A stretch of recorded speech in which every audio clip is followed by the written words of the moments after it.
तो एक शिविर था भिंडर में, उधर उधर उदयपुर तरफ राजस्थान में। तो वहाँ पर शिविर लगना था। तो एक राजा था, उसका महल को होटल बना दिया था, समझ में आया। तो उसने अपनी इनकम के लिए, उस समय जो कब्जे हो गए ना सब राजाओं के छीन लिए, तो उसने अपना तो हम तो होटल बना लेंगे लेकिन सरकार को नहीं देंगे और अपना तो वहाँ पे बन ही रहा था, मैंने काम बन ही था, उद्घाटन होना था और अपना शिविर था। तो वहाँ पर वो जो उसका मालिक था उसके पास गए कि साहब आपका जो खर्चा हो हमें ले लेना, लेकिन ये होटल हम बुक कर रहे हैं। तो उन्होंने पूछा क्या करने वाले हो? बोले हम शिविर लगा रहे हैं, उसमें आत्मा की चर्चा ये सब चलेगी। तो उन्होंने कहा इससे बढ़िया क्या उद्घाटन हो सकता है कि इसमें धर्म की चर्चा प्रारंभ हो, हमें कोई पैसा नहीं चाहिए। तो उसी मंत्री को समूह, मंत्री भी था, नेता भी था वो, तो उनको बुलाया कि चलो साहब आप ही भाषा मतलब उद्घाटन करो। तो उद्घाटन में आए तो बोलने के लिए बोला, तो उसने वो जो सुनाया वो सुनने की बात है। तो बोले साहब मैं धर्म के लिए इसलिए आपको मना नहीं किया, इसके पीछे एक कहानी है। कि क्या बात है कि साहब मैं जब छोटा था तो मेरे पिताजी कम उम्र में ख़त्म हो गए थे। तो बोले मेरी विधवा माँ ने मुझे पाला और मैं जब 15, 16, 18 साल का हुआ तो मेरी माँ बहुत धार्मिक किस्म की है और रोज़ पूजा करती है, 2-2 घंटे 2.5 घंटे पूजा करती। तो वो मुझे पकड़ पकड़ के बैठाती है कि पूजा करने बैठो।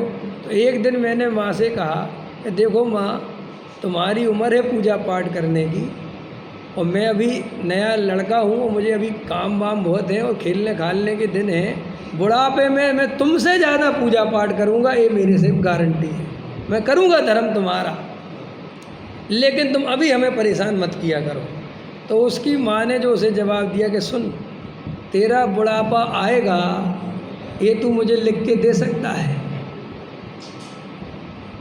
तो उसकी माँ ने कहा, उसने कहा क्यों? बोले सुन, तेरे पिताजी को मैं जानती हूँ, तेरे पिताजी भी मुझसे यही कहते थे, मैं तो शुरू से ही पूजा पाठ करती हूँ कि बुढ़ापे में करूँगा, और वे 40 साल की उम्र में मर गए। और उनके जो पिताजी थे दादाजी, वे 35 साल की उम्र में मर गए थे, और उनके जो दादाजी थे वो 30 साल में मर गए। ये तो तेरे घर की कहानी है। बोले साहब उस दिन मुझे समझ में आ गया कि भाई साहब धर्म ध्यान बहुत ज़रूरी है, तो मैं रोज़ अब अपनी माँ के साथ पूजा करता हूँ। तो बोले एक दिन मैं पूजा करने जा रहा था और उसी दिन मेरे को चुनाव हुआ था, तो मेरे चांस थे कैबिनेट मंत्री बनने के, जो भी मंत्री होते ना वो बनने के चांस थे, मुख्यमंत्री बनने के चांस। तो मैंने अपनी पत्नी से कहा कि आज मैं 2 घंटे पूजा में बैठूंगा, क्योंकि मैंने वो 2 घंटे ऐसे निकाले थे कि मैं अपने जीवन के 22 घंटे ही मानता था, 2 मानता ही नहीं था, माने 2 में किसी की नहीं सुनना। लेकिन उस दिन मैंने अपनी पत्नी से कहा कि आज तू किसी का फ़ोन आए तो ज़रूर उठा लेना और तुरंत मुझे पूजा में से बुला लेना। तो उसकी पत्नी ने क्या जवाब दिया कि किसका फ़ोन आने वाला है?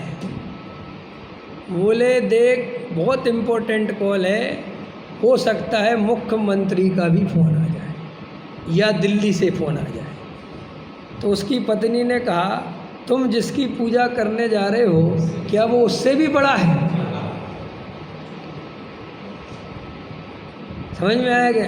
तो एकदम भोचक करेंगे। और तो कहला साहब मैंने कहा कि कोई फ़ोन आए कोई ज़रूरत नहीं।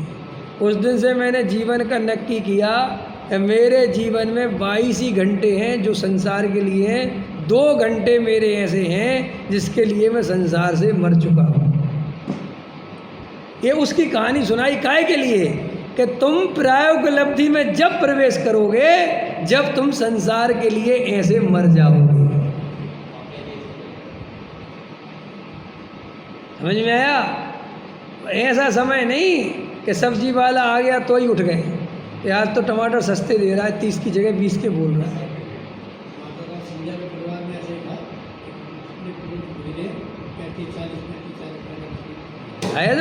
मेरा कहने का तात्पर्य है कि हमारा समर्पण ही हमें सम्यक दर्शन दिला सकता है भाई साहब, कोई दूसरा हमें सम्यक दर्शन नहीं दिला सकता, अगर चाहिए हो तो। और अगर खाली मन के मनोरंजन की बात है, खाली टाइम पास की बात है, तो भाई साहब सुनो, 1000 रास्ते हैं। तुम्हें जहाँ समझ में आए जो करना हो, प्रवचन में भी टाइम पास करो, पढ़ने में भी टाइम पास करो, सुनने में भी करो, पूजा पाठ करो, पंच कल्याणक में जाओ, शिविरों में जाओ, जहाँ जाना वहाँ जाओ, लेकिन सम्यक दर्शन भूल जाओ, क्योंकि सम्यक दर्शन बिना समर्पण के कभी नहीं मिलता।